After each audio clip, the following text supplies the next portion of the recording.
এক সপ্তাহ পর বাবা মায়ের শত বারণ করা সত্ত্বেও সে পুনরায় সেই গেস্ট হাউসে যায় এই ঘটনার চাক্ষুষ প্রমাণ পাওয়ার জন্য। ম্যানেজারও তাকে বারবার আটকালো ওই রুমে না যাওয়ার জন্য, কিন্তু সে কারোর বারণ শুনল না। ওই রুমটার সামনে গিয়ে দাঁড়ালো সে।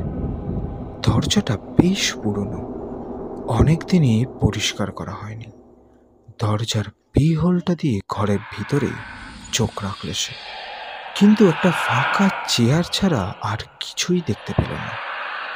কিছু একটা ভেবে নিয়ে সে দ্বিতীয়বারের জন্য আবার চোখ রাখল এবং সাথে সাথেই আঁতকে উঠে সরে এলো সে। সে দেখল একটা মেয়ে বসে আছে ওই চেয়ারটাতে। ধীরে ধীরে সাহস করে আর একবার চোখ রাখতেই সে দেখতে পেল পুরো ঘরটাই যেন রক্তের মতো লাল রঙে পড়ে গেছে। কি ছিল ওই লাল রঙের রহস্য? তন্নি কি পারবে সেই রহস্য উন্মোচন করতে? আর তন্নির সাথেই বা ঠিক কি হয়েছিল?